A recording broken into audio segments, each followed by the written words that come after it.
And as Assam Chief Minister Himanta Biswa vows to put an end to drug menace in the state, other northeastern states have also joined ranks in the decisive battle. But what are the challenges that lie ahead? How deep is the dark network of drug trade in northeast neighbourhood that makes this fight extremely challenging? We have this report.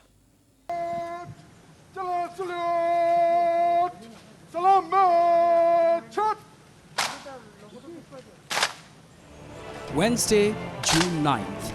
Assam's new Chief Minister Dr. Himanta Biswa inspecting a guard of honour by the Assam police at a resort in the world-famous Kaziranga National Park.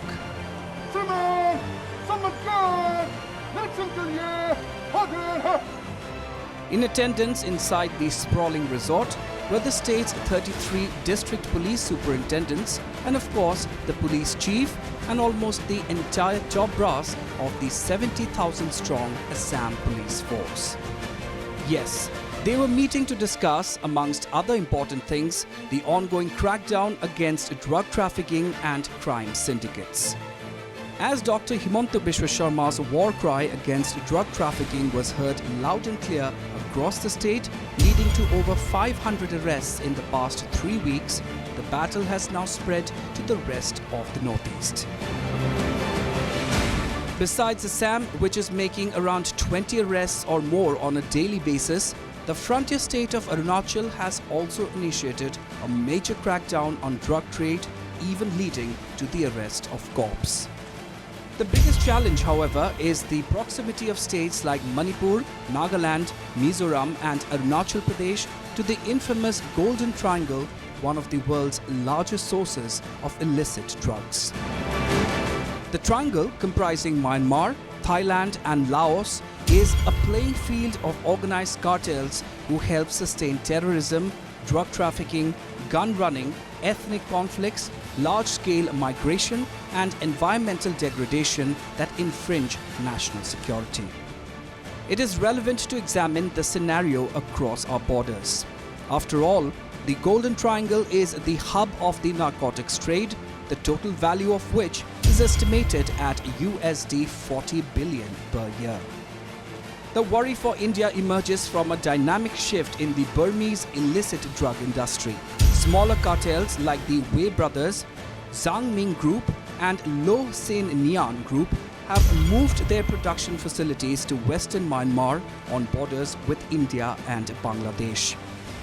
They were forced to do so over the years by bigger cartels like Khun Sa's Mong Thai Army, by far the top heroin producer, and the United War State Army or UWSA, which is the top meth producer. These smaller cartels enjoyed the protection of the Burmese military or a section of it, and they often use some northeastern rebel groups and Rohingya militants to transport narcotics into India and Bangladesh.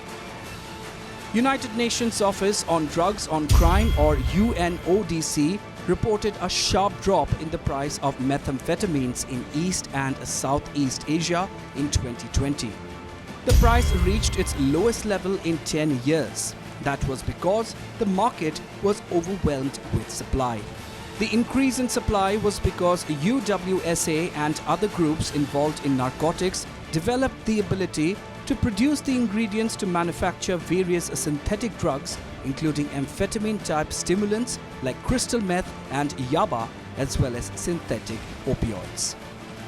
This innovation has enabled drug traffickers to avoid restrictions on the import of precursors such as pseudoephedrine and ephedrine, particularly from China. The steady increase in meth production has been reflected in the region's seizures.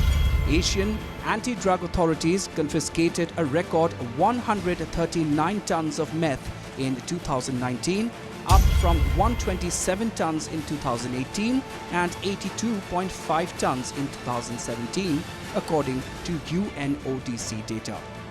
Data for 2020 was not available, but UNODC says it will be close to 150 tons. The UNODC has warned that the region should brace for a larger flow of illegal drugs as the crisis in Myanmar deepens and the formal economy all but collapses amidst strikes, protests and increasingly violent crackdowns by security forces. All the more reason, therefore, for the law enforcing agencies in the northeast to increase the momentum of the war on drugs. The challenge, of course, will be to identify and neutralize the kingpins. News Desk Report, Northeast Live.